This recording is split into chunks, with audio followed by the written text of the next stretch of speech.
right, welcome back to the Built to Grow podcast. I'm your host, Tim Lyons, in the studio, joined by Randy Angston. What's up, man? Hello, guy. Getting ready to go to Vegas. Mm-hmm. Another weekend of growth. Yeah. Tim Grover and Ben Newman and Ed Milet. Yeah, got a cool event. It's different. It's like a kind of almost like a little bit of a private event. Oh, it's very exclusive. How many people? Under 150. Nice. For the whole thing. The VIP experiences will be probably 25. Yeah.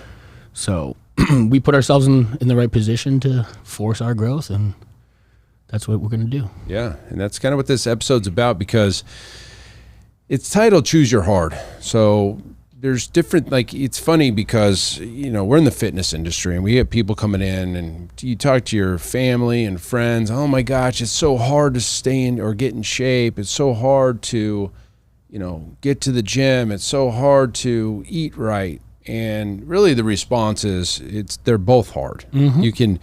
It's hard to get in shape and stay in shape, but it's also hard being out of shape, right? And not feeling good about your body and not being able to keep up with your kids and being out of breath and being on medication. So, choose which one you want to go down. There's no easy path here, right? Absolutely.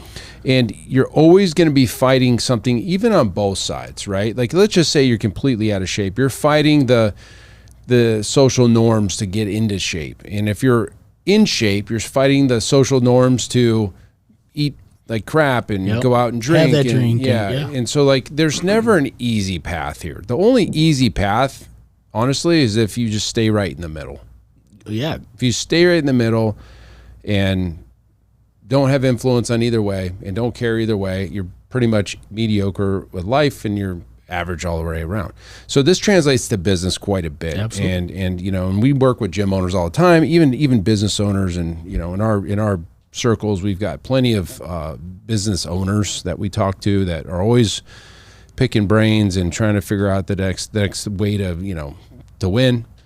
And it's hard. It's hard to learn new skill sets. It's hard to get up early and watch videos and training videos, and it's staying up late. Like, I know that I was up early watching videos. We were up late last night. We were talking till 10:30 last night. And it's just, part of the product. That's not easy. I mean, you can go sit on the couch and watch Netflix or Monday Night Football or whatever it is. But you know what else is hard? Not being able to pay your bills and living in poverty and not getting the things you want to get and not being able to do the things you want to do. And so which hard are you going to choose? I would rather. I tell Zach this all the time, because he'll complain about something, under his breath, sure. not like mentally, like, hey, I hate this. It's like, dude, we're so slammed right now, bro. Dude, it's like crazy right now. I can't even keep up. That's so crazy. And then he'll also say, man, it's slow. There's nobody on my schedule. There's nobody on my schedule. I told him this. I said, and I told you this too, you can't complain when you're too busy and too slow. You have to pick one. Pick one that you're going to complain about, and you can only complain about that one. And so obviously you're going to complain about when it's too slow, because when it's too busy, that's where we all want to live. Oh, yes. That's one of my favorite things to tell everybody all the time. I mean, that's like a first world problem. Oh, I'm so busy with work and all. Yeah. Good. Congratulations. You know what sucks? Not having anybody to work with, not having anybody on your schedule. That's true. And obviously that is the hard that we choose, right? There's a one of the ways I study, obviously, I love the accountability, I love the ownership, I love the discipline, the mindset that goes around business. That's really kind of where I put my flag, and where I love to operate is talk through those things with business owners, right? Mm-hmm. Because a lot of times we are resistant around change, or resistant to make that decision. We're accepting hard as opposed to choosing hard, right? There's no self-inflicted adversity. We're not choosing something difficult to go level up. We're just accepting how things are, and we're essentially complaining about it in the interim. But when you start to it's almost like raising your standard level of stress on the body, right? The reason that cold showers or cold plunges work, it doesn't all of a sudden eliminate stress from every other area of your life. What it does is it raises your body's stress response to now be able to handle natural stress response at a greater level. So when you are stressed out about other things in business in the day-to-day, your body doesn't have that immense stress response because you've you've added that level of stress that now your body handles a greater level.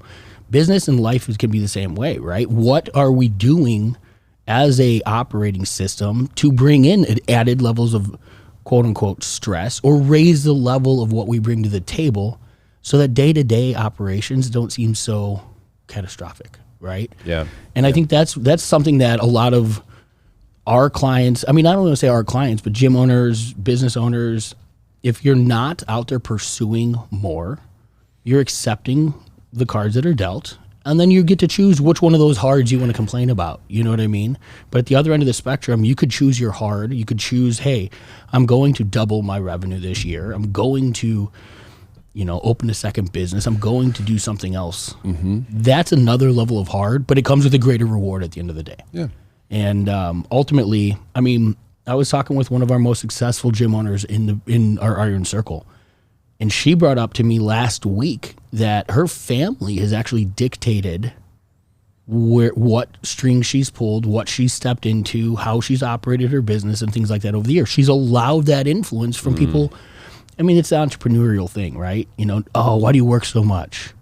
Oh, take the day off. Come hang out with the family. Oh, like all of those little things. And they just kind of, it's like the death by 1,000 cuts. They took a toll over time.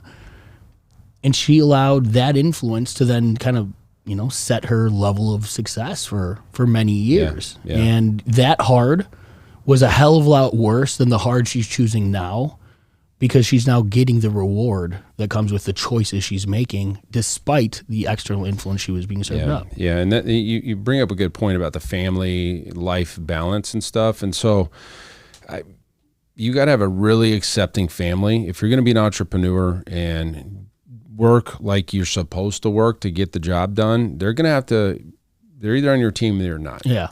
And while I have a kid and wife and stuff, it's, they've been very accepting. They know, but I also, listen, I spend plenty of time. I'm at that, I work out of the house. So it's not like when I was growing up, my dad was in Egypt, in Japan, and Costa Rica, and he was gone like for months. And it worked out just fine. Look, you got to do what you got to do.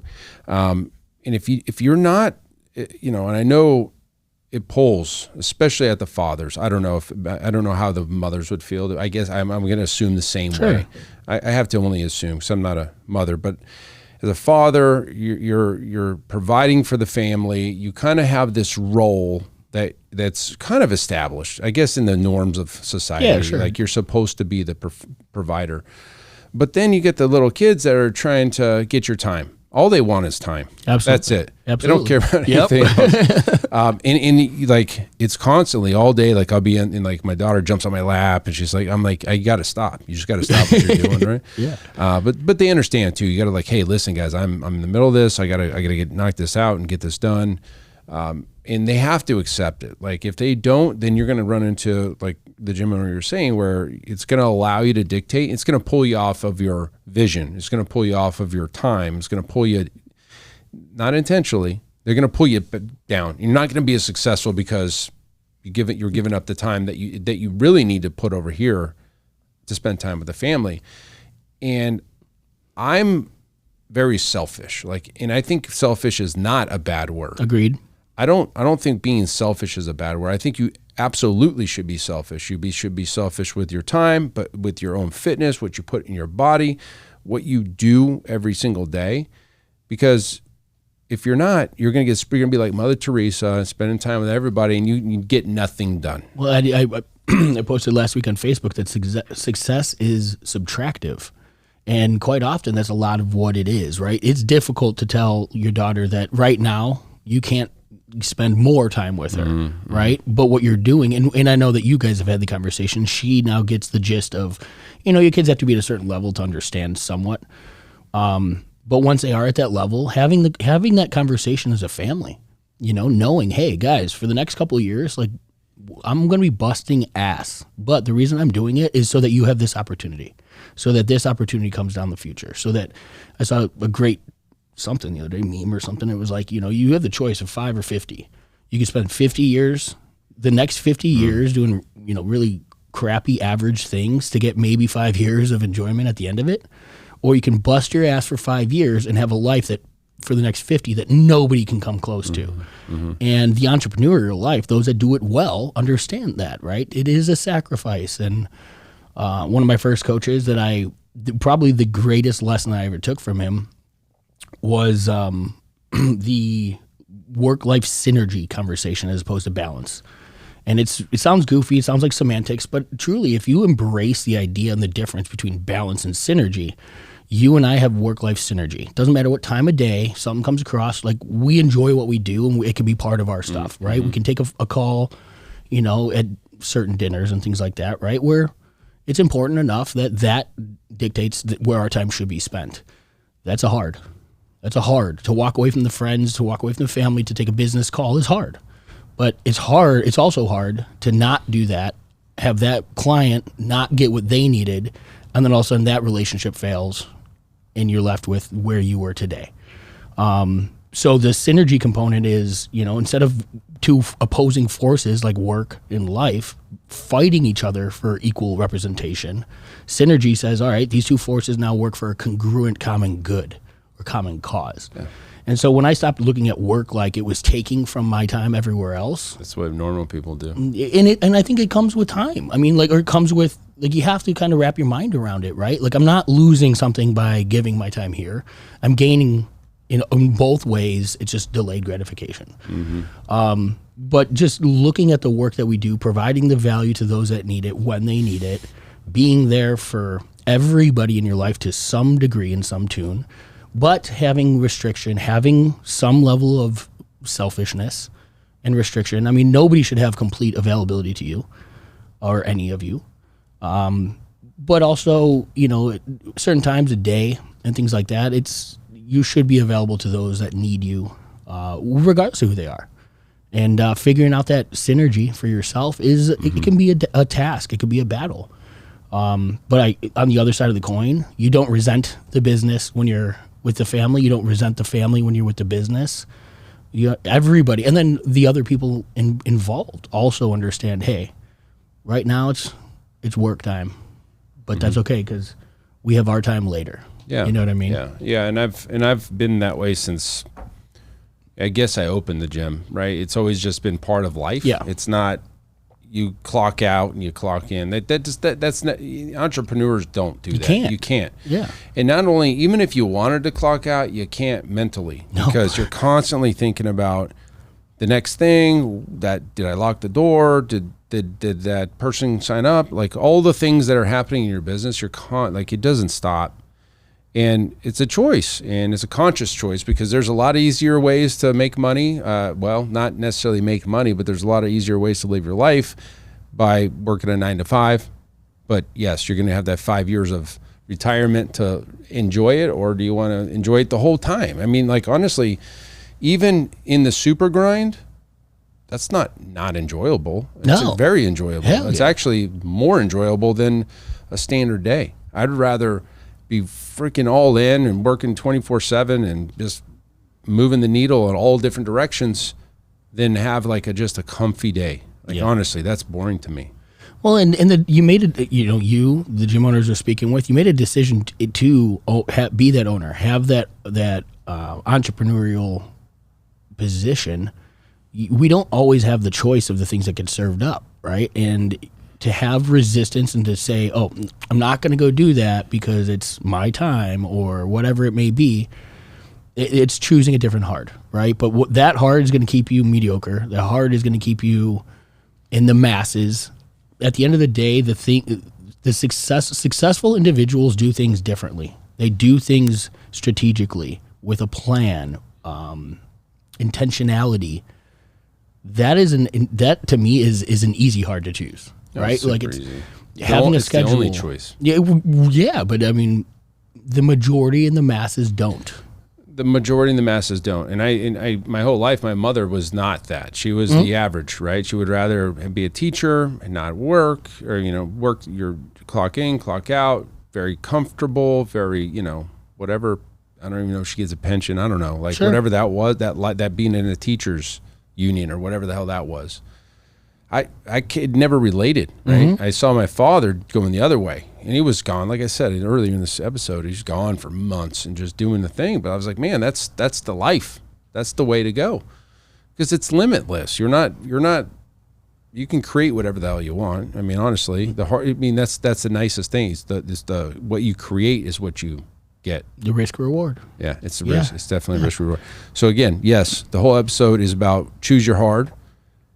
If you're not where you want to be, let's just put you there. Now, like you're thinking about your business, this isn't really where I want to be. I want to be over there. Mm-hmm. What are you doing to get over there? And typically those steps are hard. Yeah. Are you choosing that hard, or are you choosing to complain about the hard you're living in today? And that's really the choice you need to look at yourself in the mirror. If you're not where you want to be, understand what it's going to take to get you there. And then are you avoiding that hard? Because it's typically more time, investing in a coach, more money, not taking a vacation. Those are all the hard things that you have to do to get to the success you want. Or you're just going to live in the hard you're in today. And that's really the choice you've got to make. We can't tell you. Well, there's a couple of real world, exact situations that are going on with a couple of our clients right now. It's hard having somebody in a position that doesn't perform.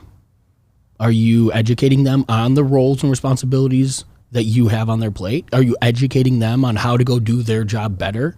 That's an ultra accountability hard that you as an owner should put on your plate. It's my responsibility to help this individual do better in the position that they're in. The other option is choosing the hard of removing them from your organization and bringing somebody in. Firing somebody is hard. Hiring in this industry, hard. They're all hard decisions, but guess what? Some of them lead to a better result for you as an individual and a business owner, and some don't. Choose your hard. When it comes to paying for marketing, another thing. I don't know how to go run ads. I don't know. I've never done that before. Mm-hmm. Therefore, that hard is too big of a task to go and address and handle. Therefore, I do nothing, and I get 2 leads this month. My business grows at the rate of 1/2 client, maybe at best because of churn and whatnot. But I can either pay somebody $1,500 plus my ad spend, and all of a sudden I have a hell of a lot more people to talk to. Hey, look, that's hard too, because now I got to have somebody who's in a position to be able to take all those calls. I got to be able to do all of the onboarding and service those clients. And the money. And the money that you got to upfront for sure, or you got to pay to acquire those clients. Those are all hard, all of it. But again, what hard are we choosing? What is the outcome of the choice that we're making? And is it serving you as a business owner, you as a business, your team as your team? You know what I mean? Like left, right, we're always given choices. Yeah. Very few are worthwhile to make the easy choice. Almost none of them. The easy choice is never the best choice. It's always going to give you the worst outcome, typically. Yeah. We all wish it was easier, right? Like that's the saying. I wish it was easy. Well, must be nice. Must be. Well, the easy path is usually the wrong path. Absolutely. It's just the way life is. And, the force of average is real. Everything's going to try to keep you from getting that, prize at the end of the rainbow type of shit. Everything's going to pull you back to the middle because that's comfy. That's the average we talked about, being overweight or underweight or whatever. Being in the middle is the average. And I'm not here to be average. You're not here to be average. I said it on stage at the Grow Summit. You guys didn't fly out from all over the country, spend big money to be in that room, to be average. So take the damn action. Stop complaining about it. Just do the things that you need to do. If you need help, we've got a lifeline for you here. There's a link in the show notes. You can book a call with us. We do this every day. All we care about is you're winning. Because when you win, we win. Everybody wins. There is a path to success in this fitness business. You don't need to reinvent the wheel. There's hundreds of gyms doing the things that you want to do right now, but the difference between what they are doing and what you haven't done yet is they made the choice to make the difficult choice, the hard choice to move forward with coaching, with the things, the software and the thing that they need in their business to get them there. And that's the only difference. So you can't complain about where you're at if you're not happy with where you're at, if you're not taking the steps and choosing, taking the hard steps. Can't complain about the results for the work you didn't do. There you go. That's it. Well, and then the one thing that I want to leave you with is when you do make a choice, and maybe you do make a choice that seems less, or maybe it does seem easy, or maybe it seems like that hard isn't worth going and doing, your easy choice is bringing hard to your life in ways that you don't directly know, right? Maybe you make that path of a little bit more consistency, a little bit more comfort, a little bit more, less desire for success, I guess. You're not taking those steps to go pursue the next level. Your hard is going to come at you when it comes time to pay the bills, when it comes time to, I saw that coming with that staff member, but I didn't do anything about it when I had the opportunity. But now, guess what? Now I'm in a much harder position when they're gone, and I have to scramble, or I have to take myself as a business owner and go work full-time in my operation again, because I didn't make a hard decision when I knew I should have, and I let that comfort lead me to a harder choice or a harder position outcome. Yeah. So this is business from an entrepreneurial realm. It's going to be hard. Choose your hard. Yeah. That's it. All right. That's it. Hopefully that helps you guys. Maybe gets the wheels turning. Maybe it'll get your ass in gear. That's really the point. So hopefully that helps you guys. We'll see you on the next episode. Keep changing lives. See you. Bye. All right. And thank you for listening to that episode of the Built to Grow podcast, where we help gym owners win. Now, do you want to connect with me and other gym owners online? All you need to do is join our private Facebook group, Business Talk with Fitness Professionals. Just head on over to Facebook and type in Business Talk with Fitness Professionals. And when you do, we're going to give you our 10 marketing strategies 7-figure gym owners use to win. I look forward to seeing you in the next episode. Until then, keep building something great.